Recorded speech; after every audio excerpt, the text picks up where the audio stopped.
बाल मंदिर के इस YouTube चैनल में आपका स्वागत है। आपकी दिवाली अच्छी रही होगी बच्चों। एक बार फिर मैं हाजिर हूँ फिजिक्स के अगले वीडियो के साथ, जहाँ पर हम लोग बात करेंगे नाभिकीय भौतिकी के बारे में, न्यूक्लियर फिजिक्स के बारे में। दिवाली में काफ़ी आप लोगों ने एंजॉय कर लिया होगा और इससे पहले पढ़ाई चल रही है अच्छी खासी।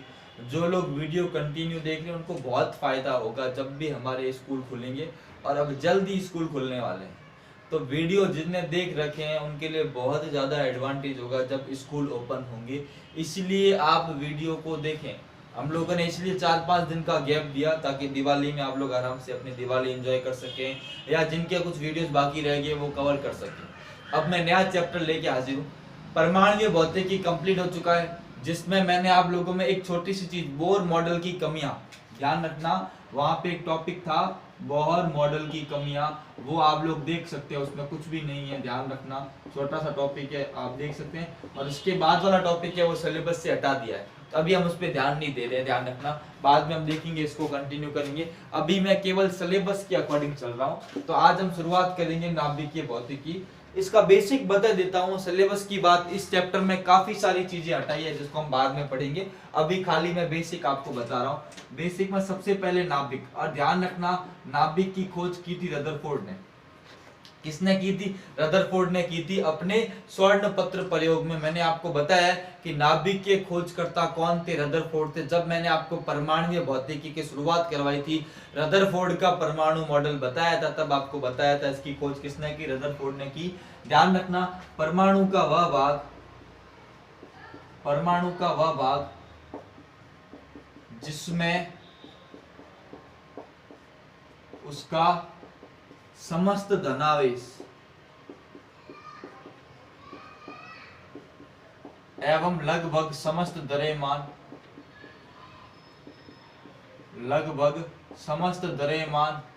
केंद्रित होता है, उसे नाभिक कहते हैं। ध्यान रखना, छोटा सा भाग होता है जिसमें परमाणु का समस्त द्रव्यमान क्या होता है? केंद्रित होता है। ध्यान रखना। और ध्यान रखना, नाभिक की त्रिज्या 10⁻⁻15 मीटर कोटि की। इसकी रेंज कितनी होती है? 10⁻⁻15 मीटर कोटि या रेंज की होती है। और ध्यान रखना, एक और चीज नोट कर लो, परमाणु की त्रिज्या कितनी होती है? 10⁻⁻10 मीटर। लगभग 10,000 से 1,00,000 गुना का क्या होता है? अंतर होता है परमाणु और नाभिक की साइज में। ध्यान रखना। तो ध्यान रखना, परमाणु की त्रिज्या और नाभिक की त्रिज्या, आप लोग इसको अच्छे से एक बार स्क्रीनशॉट ले ले, और भी बात करेंगे हम लोग। तो नाभिक की त्रिज्या 10⁻⁻15 मीटर कोटि की, और परमाणु की त्रिज्या 10⁻⁻10 मीटर कोटि की होती है। ध्यान रखना, यह बात बच्चों पता होनी चाहिए। और ध्यान रखना, एक और चीज ध्यान रखना कि नाभिक के जो खोज करता है, नाभिक के खोजकर्ता रदरफोर्ड है, और इन्होंने खोज की थी कब की? अपने खोज की थी स्वर्ण पत्र प्रयोग, जो अल्फा कण प्रकीर्णन का प्रयोग किया था उसकी सहायता से। ध्यान रखना, अल्फा कण प्रकीर्णन प्रयोग की सहायता से।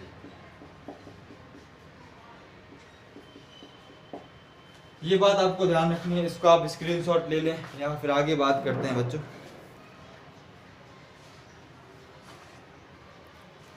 ठीक है बच्चों, तो ये तो कोई बड़ी बात नहीं है। आगे बढ़ते हैं, नाभिक की संरचना की बात करते हैं। किसकी बात करते हैं? नाभिक की संरचना। किसकी बात करते हैं? नाभिक की संरचना, न्यूक्लियस स्ट्रक्चर। ध्यान रखना, नाभिक के अंदर मूल रूप से 2 कण पाए जाते हैं। नाभिक में मूल रूप से 2 कण पाए जाते हैं। ध्यान रखना, 2 कण पाए जाते हैं। ध्यान रखना, पहला धनावेशित कण प्रोटॉन,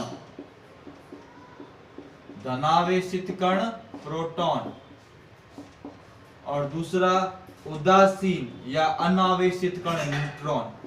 ध्यान रखना।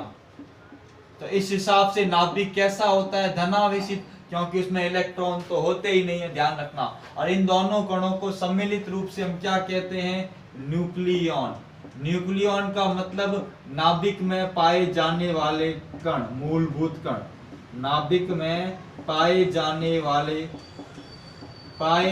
वाले मूलभूत कणों को हम लोग क्या कहते हैं? न्यूक्लियॉन कहते हैं, ध्यान रखना।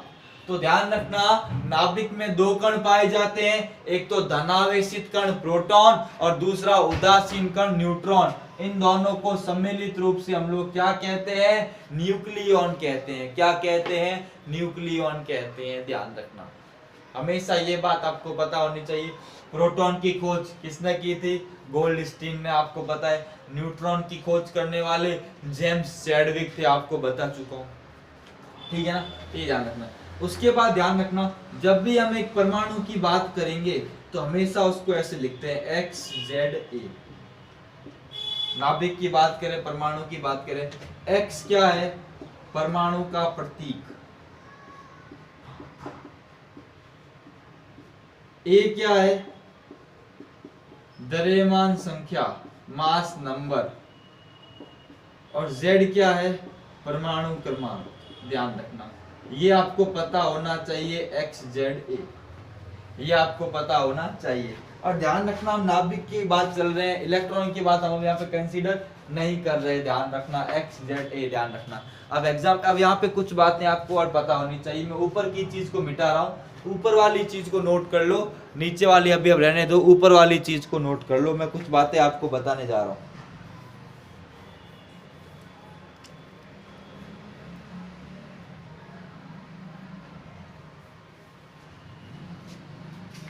ठीक है, जैसे अब बात करता हूं, आगे लेता हूं। देखो ध्यान रखना, अब जैसे हमको बोले कि नाभिक में कितने प्रोटॉन है, तो ध्यान रखना, जितना Z होगा, Z बराबर क्या होगा? प्रोटॉनों की संख्या। और जो A होगा, A बराबर क्या होगा? प्रोटॉन प्लस न्यूट्रॉनों की संख्या। प्रोटॉनों प्लस न्यूट्रॉनों की संख्या, ध्यान रखना, हमेशा ये बात पता होनी चाहिए, ये चीज। अब इसके एग्जांपल लेके आपको समझाऊंगा। जैसे मैंने एक एग्जांपल ले लिया, मैं यहाँ लेता हूँ, मैंने आपको दे दिया 17Cl35, तो इसका Z परमाणु क्रमांक कितना है? 17, और द्रव्यमान संख्या कितनी है? 35। इसमें प्रोटॉन कितने होंगे? तो प्रोटॉन की बात करें कितने हो जाएंगे? 17। और न्यूट्रॉन अगर मेरे को निकालने हैं, क्या निकालने हैं? न्यूट्रॉन निकालने हैं, तो क्या करना पड़ेगा? अब आपको पता है प्रोटॉन प्लस न्यूट्रॉन कितना है? 35। प्रोटॉन प्लस A बराबर P प्लस N।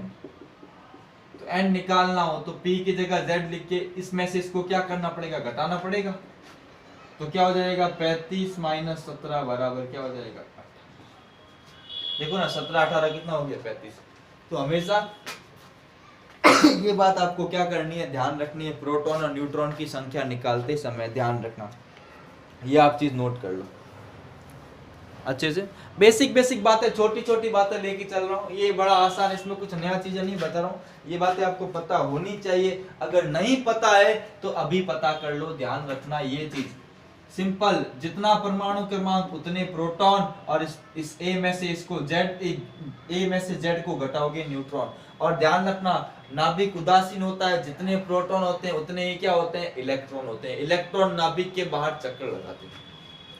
अब एक बात लिख सकते हो कि ध्यान रखना, नाभिक का समस्त आवेश, नाभिक का समस्त आवेश, उसमें उपस्थित प्रोटॉनों के आवेश, उसमें उपस्थित प्रोटॉनों के आवेश के योग के तुल्य होता है। प्रोटॉनों के आवेश के योग के तुल्य होता है। ध्यान रखना, ये छोटी सी बात नोट के अंदर ध्यान रखना, नोट कर लो इस चीज को, फिर आगे बढ़ते हैं। ठीक है, ये बड़ी इजी वाली बात है, कोई इसमें नई चीज आपको नहीं बता रहा हूँ, बहुत इजी बातें आपको बता रहा हूँ बच्चों, बहुत इजी बातें।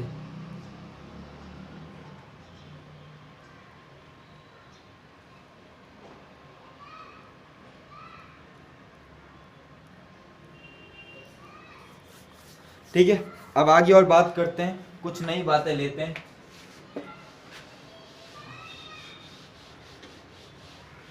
अब कुछ महत्वपूर्ण परिभाषा है जो नाभिक से संबंधित है, जिसकी हम बात करते हैं।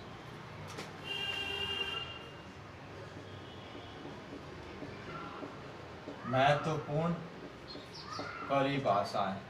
सबसे पहले हम बात करेंगे समस्थानिक। किसकी बात करेंगे? समस्थानिक। ध्यान रखना, सबसे पहली टॉपिक हम पढ़ने वाले समस्थानिक, ध्यान रखना। सबसे पहला समस्थानिक, या इसको बोलते हैं आइसोटॉप्स। क्या बोलते हैं? आइसोटॉप्स। ध्यान रखना क्या होते हैं, ध्यान रखना, इसको आइसोटॉप्स बोलते हैं। ध्यान रखना, आपको पता होगा सबसे अच्छा इसका एग्जांपल होता है 1H1, 1H2, 1H3। थोड़ी बहुत जानकारी होगी, मैं परिभाषा लिख देता हूं। एक ही तत्व के वह परमाणु, एक ही तत्व के वह वे परमाणु जिनके परमाणु क्रमांक तो समान, परमाणु क्रमांक तो समान तथा द्रव्यमान संख्या भिन्न भिन्न हो। परमाणु क्रमांक तो समान परंतु द्रव्यमान संख्या भिन्न भिन्न हो, क्या कहलाते हैं? समस्थानिक कहलाते हैं। ध्यान रखना, इनको समप्रोटॉनिक भी बोलते हैं क्योंकि प्रोटॉनों की संख्या समान होती है। बात करेंगे, अभी समझता हूं सारी बातें। समस्थानिक आइसोटॉप्स कहते हैं। सबसे अच्छा एग्जांपल है 1H1, 1H2, 1H1, 1H2, 1H3। इसको बोलते हैं हाइड्रोजन, या इसको बोलते हैं प्रोटियम, इसको बोलते हैं ड्यूटेरियम या न्यूट्रॉन, इसको बोलते हैं ट्रिटियम। ध्यान रखना, इसका परमाणु क्रमांक, अब समझना बच्चों, जो बात बताने की कोशिश कर रहा हूं, द्रव्यमान संख्या, इसमें कितना है? 1, 1, 1, 1, 2 और 3। ध्यान रखना, देखो 1, 1, 1, 1, 2, 3। ध्यान रखना, अगर बात करें प्रोटॉन और न्यूट्रॉन, तो इसमें तो प्रोटॉन 1 है, न्यूट्रॉन 0। इसमें प्रोटॉन भी 1, न्यूट्रॉन भी 1, प्रोटॉन 1, न्यूट्रॉन 2। ध्यान रखना, ये चीज आपको पता होनी चाहिए। प्रोटियम, ऐसे और भी बहुत सारे एग्जांपल है, पर सबसे फेमस एग्जांपल यही है, हाइड्रोजन, ड्यूटेरियम और ट्रिटियम। इसको प्रोटियम, ड्यूटेरियम या ट्रिटियम कहते हैं। ध्यान रखना, हाइड्रोजन के 3 समस्थानिक होते हैं। ध्यान रखना, ये आपको पता होना चाहिए। इसको थोड़ा सा ऊपर नोट करता हूं, दिख नहीं रहा है, ठीक है। अब यहाँ पे कुछ बातें अभी समझाऊंगा आपको, ध्यान रखना।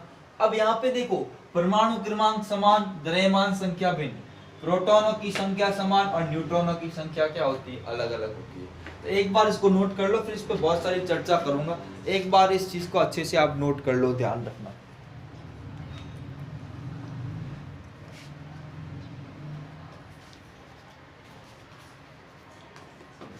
अब देखो, कुछ बातें इस पे करता हूं, समझताने की पढ़ रहे हैं। अब देखो, इनमें देखो, ध्यान रखना, परमाणु क्रमांक समान होने के कारण, समान होने के कारण इन्हें आवर्त सारणी में एक ही स्थान दिया जाता है या एक ही स्थान पर रखा जाता है। इसीलिए इन्हें समस्थानिक भी कहते हैं। इसीलिए इन्हें समस्थानिक भी कहते हैं, आइसोटॉप्स। ध्यान रखना, समस्थानिक। तो समस्थानिक कहने का कारण क्या है? क्योंकि इन्हें आवर्त सारणी में एक ही स्थान दिया जाता है। क्योंकि आवर्त सारणी जो बनी वो परमाणु क्रमांक के आधार पे बनी, इन सब का परमाणु क्रमांक समान होता है। दूसरा, परमाणु क्रमांक समान होने के कारण परमाणु क्रमांक समान होने के कारण प्रोटॉनों की संख्या भी एक समान होती है। प्रोटॉनों की संख्या भी एक समान होती है। इसीलिए इन्हें समप्रोटॉनिक भी कहते हैं। इसीलिए इन्हें समप्रोटॉनिक भी कहते हैं। आइसोप्रोटॉनिक ध्यान रखना समस्थानिकों में प्रोटॉनों की संख्या क्या होती है? समान होती है। इसीलिए इन्हें समप्रोटॉनिक भी कहते हैं। समस्थानिक कहते हैं, समस्थानिक के साथ साथ समप्रोटॉनिक भी कहते हैं। क्या कहते हैं? समप्रोटॉनिक भी कहते हैं। अगली बात करें, प्रोटॉनों की संख्या समान होने के कारण न्यूट्रॉनों की संख्या भी इलेक्ट्रॉनों की संख्या भी एक समान होती है।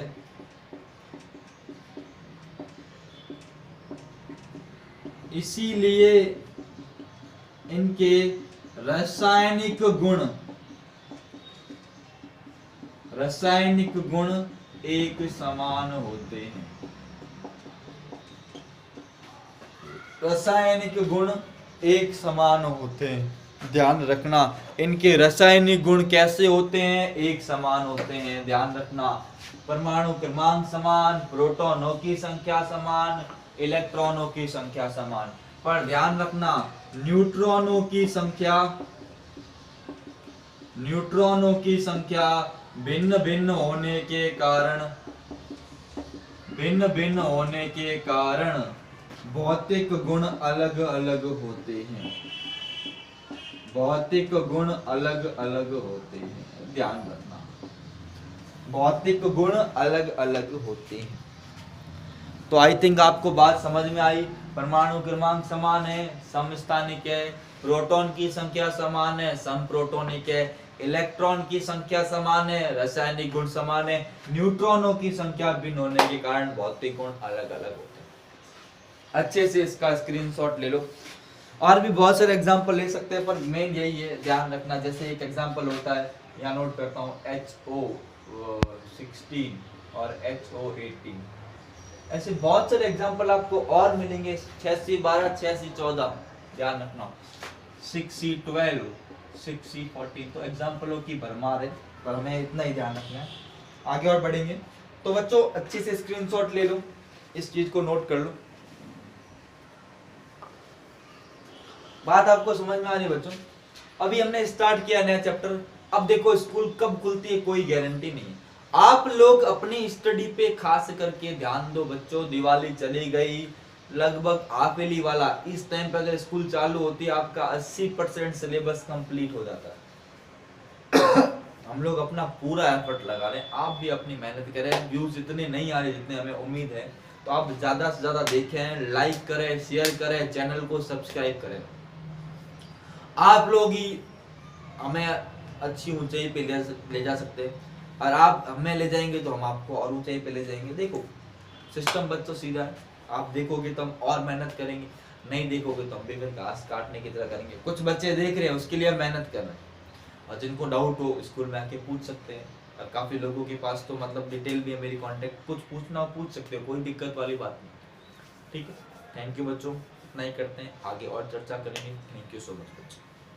वीडियो को लाइक करें, शेयर करें, चैनल को सब्सक्राइब करें।